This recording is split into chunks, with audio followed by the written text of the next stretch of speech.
I think dog parks should be used with caution because there's a lot of things that happen in the dog park that aren't appropriate.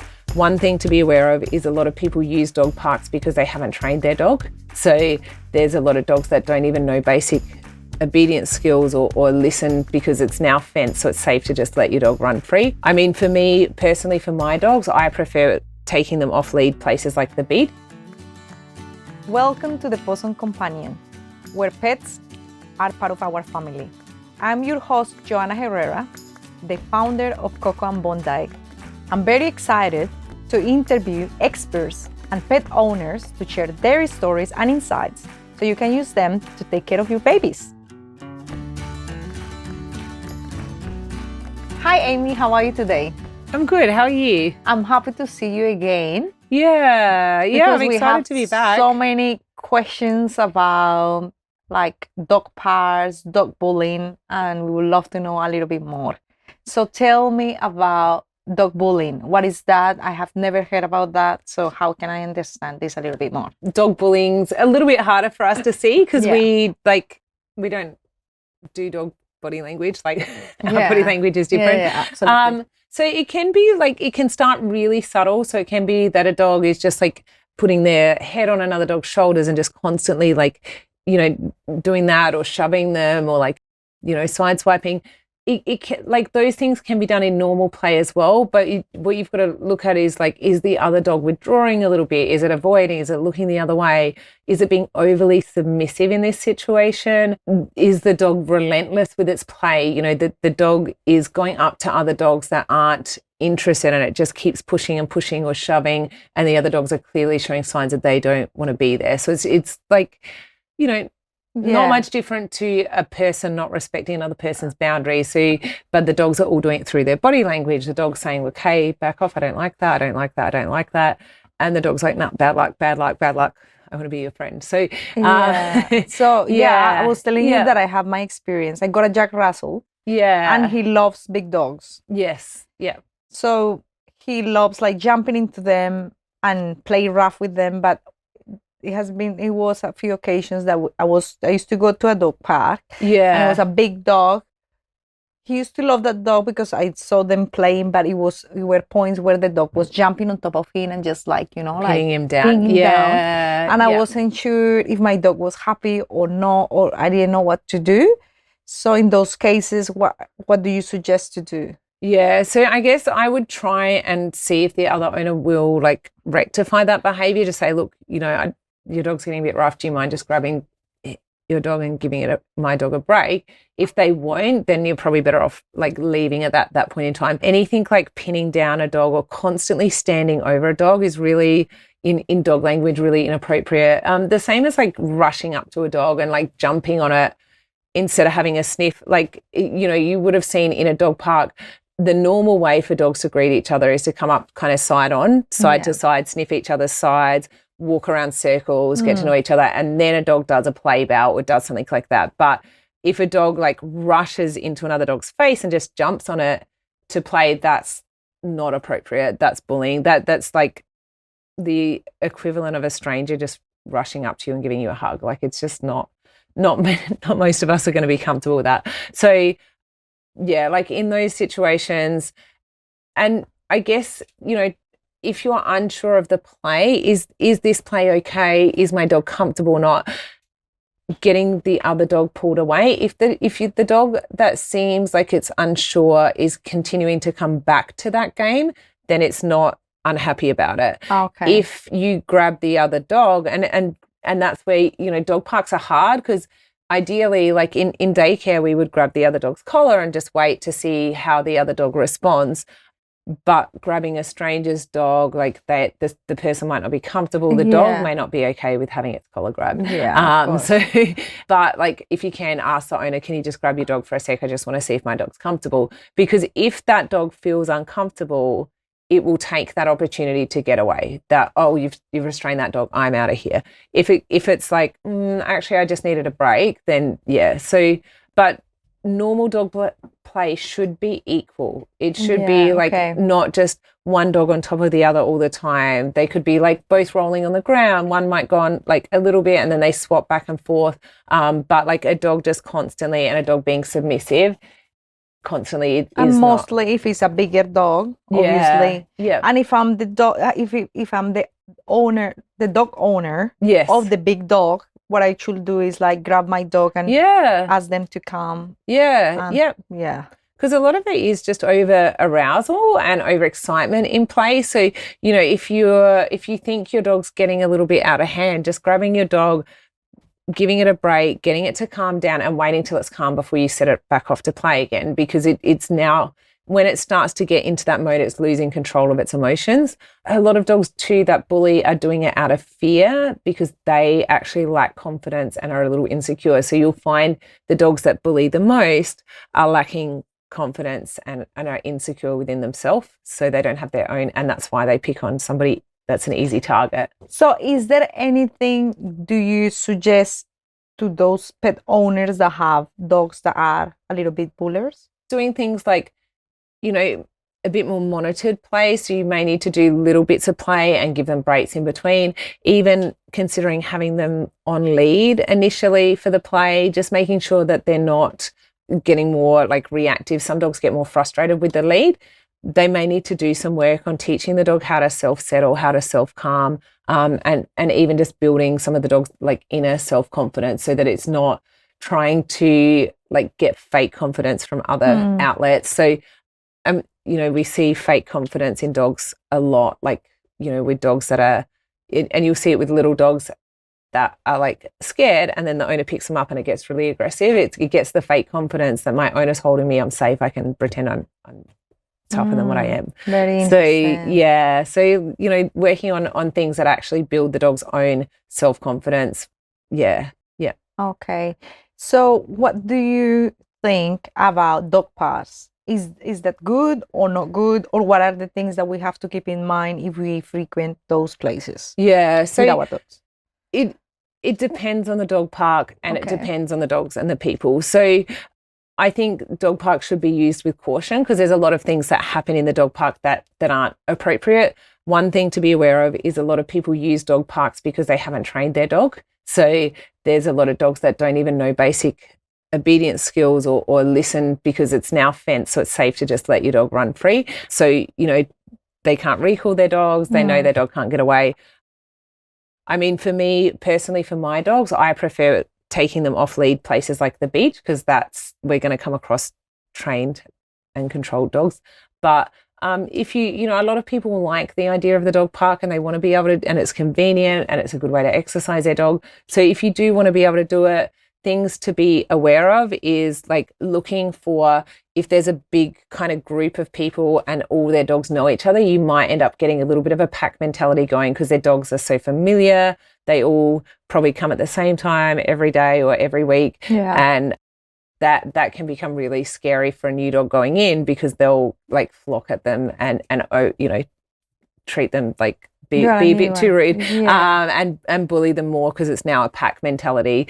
So being aware that can happen, that you've got that group of dogs that have like built up their social circle. So a new dog coming in as an outsider, you know, it's like that new person coming into a friendship group, they might not always be so okay with it. I never thought about that. Because you feel like, that's like, because always dogs are very welcoming sometimes. Exactly. When you go to a dog park, they get so excited as well to see a new dog. So, but it could happen as well.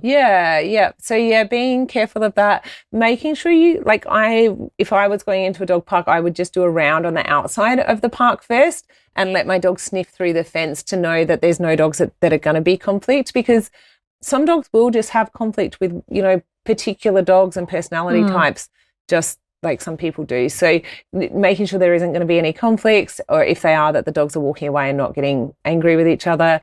Watching what the people are like. Are they watching their dogs? Are they aware of their dog's behavior? Are they interacting with their dog? Are they, you know, monitoring things that are a problem and dealing with it? Or are they just sitting there in a group on the table chatting and just letting the dogs run wild? Like, you know, are the dog's behavior getting monitored at all, and their play behavior? And then you're going in, being aware, like, even though it kind of just seems like fun, like, oh, everyone's excited and all the dogs are crowding, overcrowding at the gate can actually be really intimidating for the dog coming in. It can be really scary for a dog walking in and everyone's just overcrowding it. Trying to, ask people to call their dog away so your dog's not walking into that and they're not like getting bombarded when they first come in by 20 dogs sniffing them at once, that you can get in happens. and let everyone settle. So like that overcrowding actually does kind of, it triggers, it's more likely to trigger a fight because then you'll get dogs getting possessive of the space or possessive of the dog coming in. The dog coming in is getting scared. If it warns the other dogs or it does a normal thing like a growl, because, we as people panic when a dog growls, then everyone tells that dog off and it's getting taught that it has to put up with being pushed around. So it is normal for a dog when it's uncomfortable with another dog's behavior to do a little growl or a little warning and turn their head away, and other dogs should listen and back off.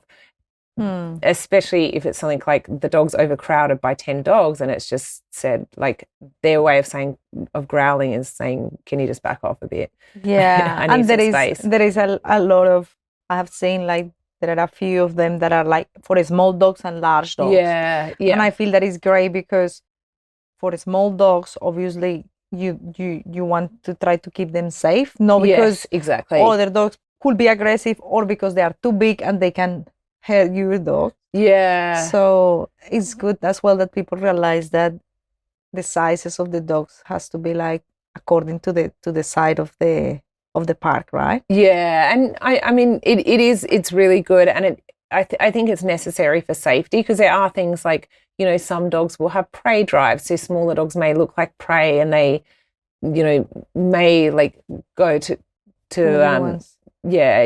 So, and prey drive's not like necessary. It's not really aggression. It's just a natural drive that the dog can't help, but obviously not safe. It does make it hard though, because as much as the sizes should be appropriate, like you said, you've got a Jack Russell, like they don't have the mentality of a small dog. They don't act like a Maltese. They're not like a couch dog. They're a hunting dog. They were supposed to hunt with bigger dogs. So they actually prefer to play with bigger dogs because that play style suits them better, but it's not safe. So you kind of have to teach them to modify their play a little bit to suit the dogs that are going to be safe for them to play with, because taking a Jack Russell into the big dog park, it would be dangerous for him because he doesn't have limits. So he's not scared of playing with a big dog while the big dog could hurt him. Yeah, the terriers have no fear. Like they were bred not to back down to any threat. I know. Which is great when they're this small. Yeah. If you're going to use a dog park for his safety, you are going to have to use a smaller section, which means you're going to have to teach him to play a bit more on the other dog's terms. Because if he goes in to play with, a little Chihuahua the way that he would play with a big dog that he likes playing with, that dog's going to be scared. So he's got to learn to sit back and let the other dog have a little bit more say in what they want to do because he likes playing so much that he's going to do that, Exactly. He's going to learn, he'd rather learn how to adjust his play style to have fun with dogs that in their comfort zone than to not play at all. Yeah. And it's funny that sometimes when you go to dog parks, there are these type of dogs as well that they go and they just sit there. Yeah. But I have heard from pet owners that they love the idea of just going to the park and look at the other dogs. And just watching. Yeah, some dogs do. They just like to sit and observe, and there's nothing wrong with that. We have dogs that come to daycare that, you think they're not enjoying it because they just sit there most of the day, but they actually get so excited to come in and just watch everyone play. They just want to observe. I think it's just the personality. Yeah, yeah. So what are the sort of things that happen in the dog park? Like in the dog parks or in the dog care? Yeah. So obviously our daycare is very structured and controlled. So we have trainers running the daycare. And because a lot of people that come to our daycare are doing training or work with them, we make sure that we keep up with, basic obedience. So things like sitting and waiting to go through doorways and being invited to do things, having to earn their place. So if they can sit and wait and walk nicely to the play area, then they can go straight in. Some dogs can go straight in. Some of them have to have some time in an airlock or a crate or a tether on their own to calm down, so that they learn that they have to be in a like calm, good frame of mind before they get to play and interact.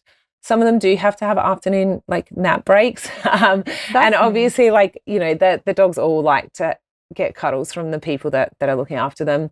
We will have toys in the group, but again, it's controlled. So, you know, if we see a dog that like goes to guard a toy, we'll start teaching them that they're not allowed to do that. They have to learn to share, and just like, you know, if they are being a bully, like teaching them that that's not allowed as well. So, you know, correcting that behavior, sometimes giving them time out so that they have a chance to settle down and come back a bit more nicely. Like a kid being at school. Yeah. So they have to learn it's quite a structured environment. And I guess that's the thing, like when we talk about dog parks, that you just always have to be aware the people in there with their dogs, they don't really understand, not many of them fully understand dogs and dog behavior. So they're not doing the wrong thing by the dogs purposely. They just don't know any better. So you're always at that risk that you don't have like any trained professional that really has like, you know, spent a lot of time learning to understand dogs and behavior, monitoring and regulating that environment. So it is, you know, it's important if you're going to do that, if you're going to take your dog to a dog park, rather than going to a structured and controlled organization like our daycare, that you need to take some responsibility to educate yourself so you know what you should be doing and how you should be looking out for your own dog. Because at the end of the day, as much as you don't want to see anything happen to anyone else's dogs, your responsibility is your own dog.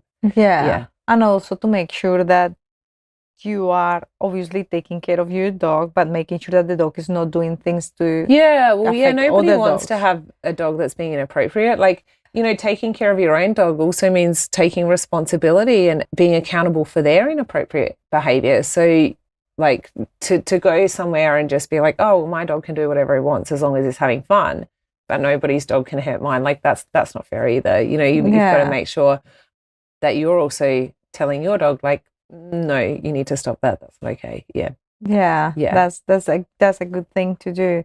So what other places do you recommend, like, for people to get dogs, like to get them to socialize? Or you were talking about the beach. So I mean, for me, especially with the 3 dogs, like, you know, and that's something with multiple dogs, again, you know, that pack mentality, they're a family. Dogs do naturally live in family units and protect. So it's their pack is their family, each other. So I do have to just be a little bit aware, especially having this little guy. He is pretty good now, but when he was younger, he used to try and like antagonize other dogs. But when he had the big guy behind him to back him up. So he knew if he barked at a dog and he got in trouble, he's got someone 4 times the size of him standing behind him ready to protect him. And also, you know, Maverick has like a couple of working breeds and he's a mix, guarding breeds mixed in him. So there is that instinct to protect if he needs to. Yeah. So, you know, things like that are important if you do have multiple dogs, like being aware that will happen.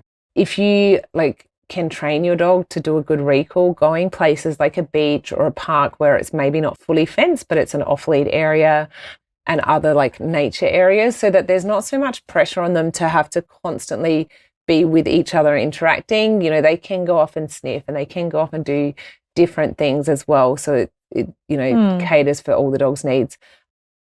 You will notice, like, if you compare, like for me, I notice when I go to the beach and these guys have a run, most of the dogs we encounter will like come and sniff and then go back to their owners. So they're not so intense with their play. And especially, you know, they're all getting a little bit older now. They don't want that intense play anymore. Yeah. So having like a place where it'll just be like, hey, you know, have a sniff and then run off, or a little play and then they disappear from each other.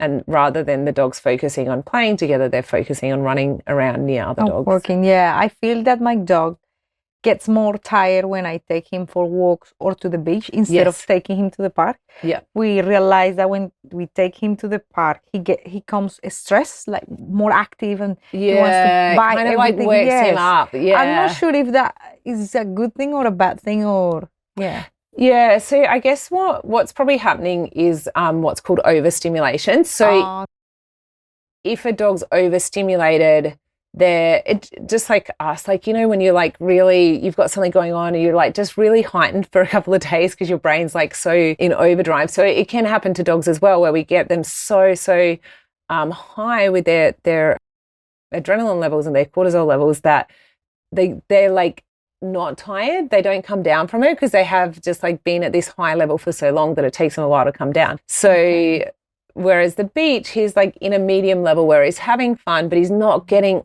all the way up there and becoming like super overstimulated.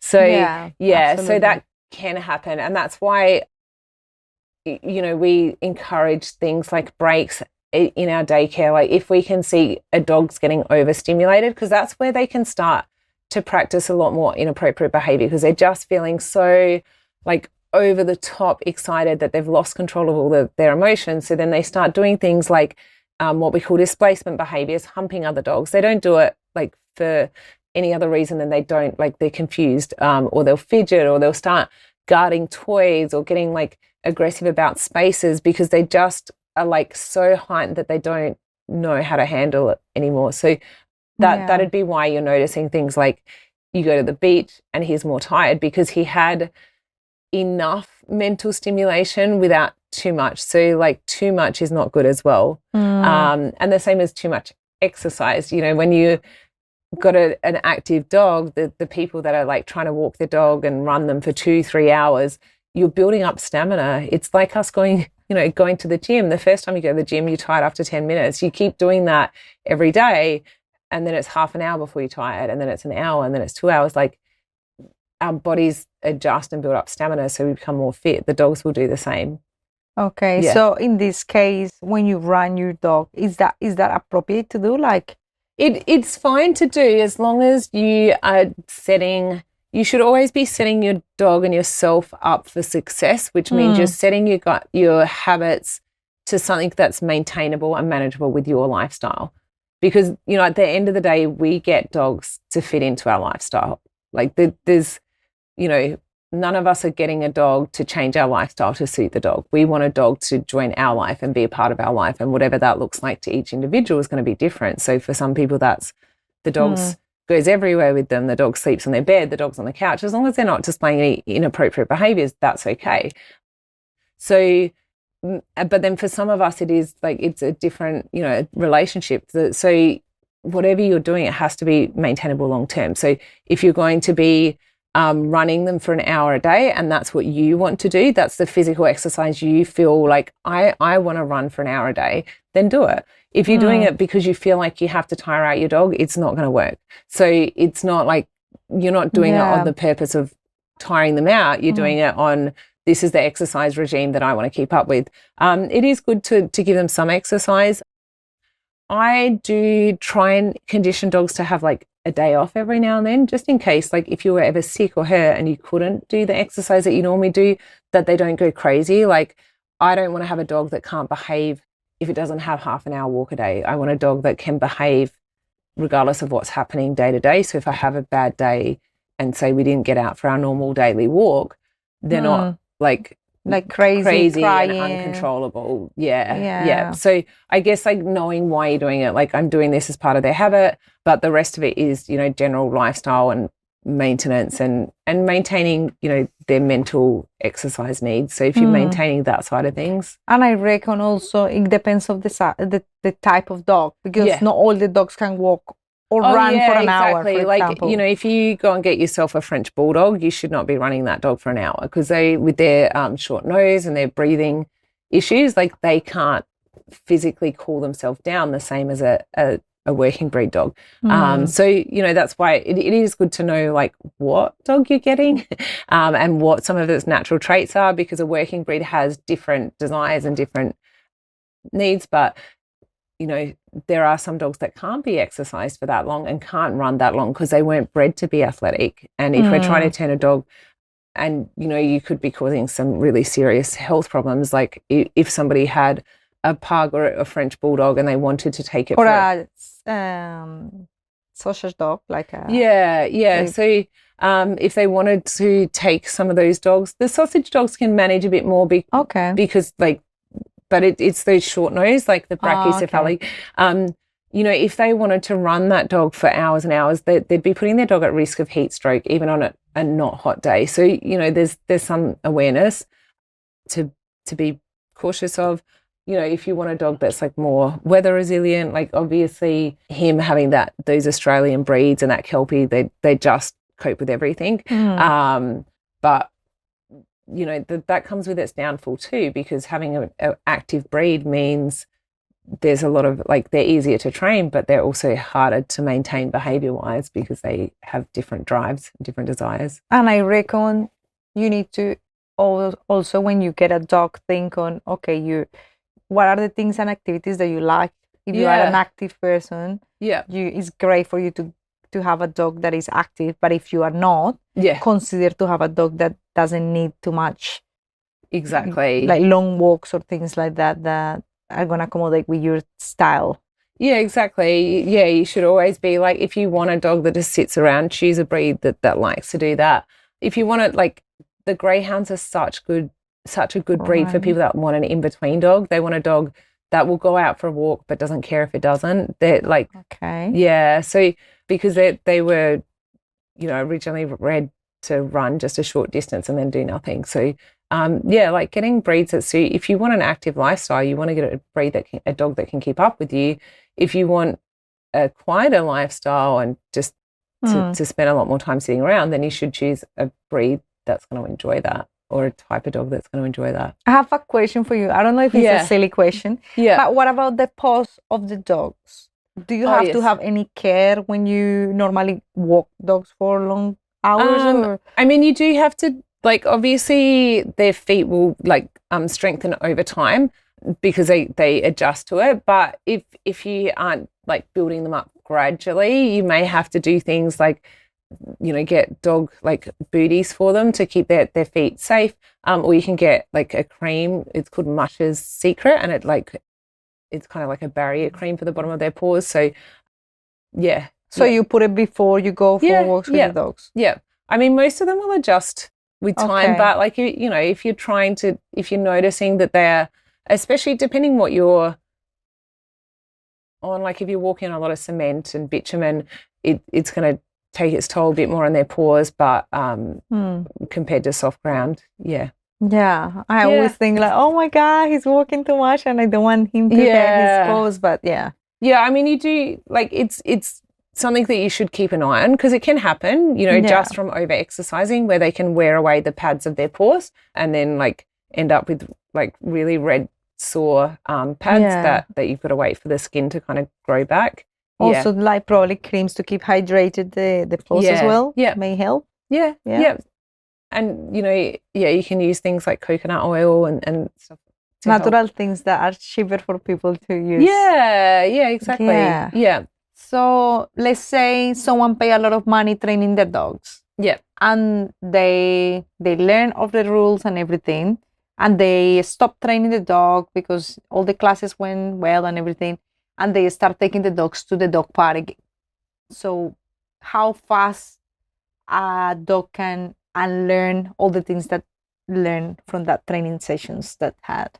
Yes. It can happen pretty quickly. It depends how long the behaviour's been a habit. So if the behaviour's been a habit for over 6 months, then it's going to take a lot longer.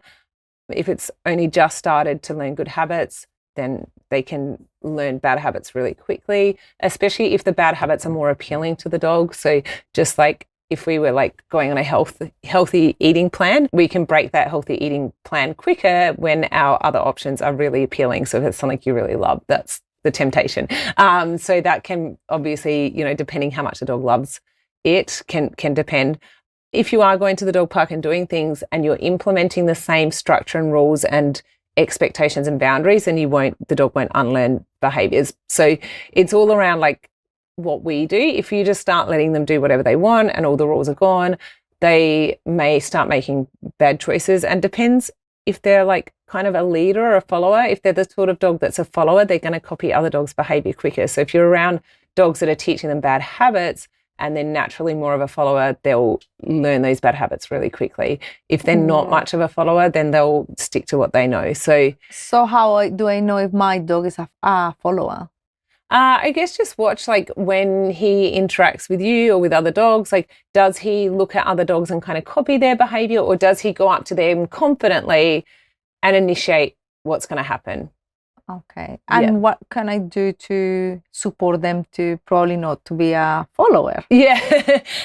Just trying to teach them like to make the choices first. So doing a lot of training where you'll like, you know, kind of wait for them to make a decision and then capture and reward it without you constantly telling them what to do. Okay. And that way, you know, you're getting habits that are long lasting rather than the dog will only do it because I'm telling them to do it and because they get a reinforcer at the end. The dog's actually doing it because it's learned to enjoy the behavior itself, the new habit itself. So yeah, just like anything, like habits take 2 to 3 months to build, and then like, you know, you can make a bad habit in the same amount of time. A good 6 months of practice to make sure it's not just still in the learning stages.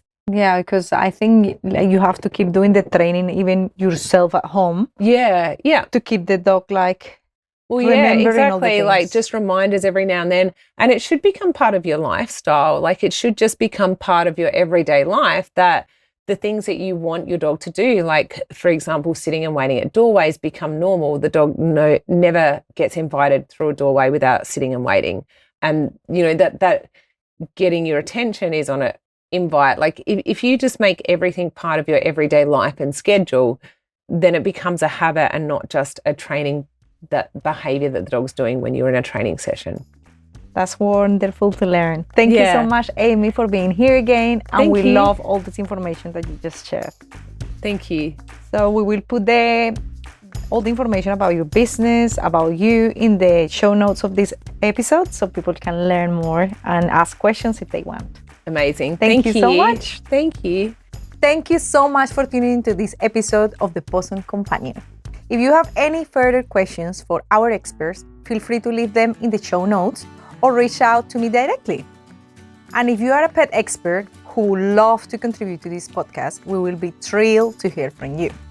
Don't forget to follow us, and if you enjoyed today's episode, we will really appreciate a 5-star review.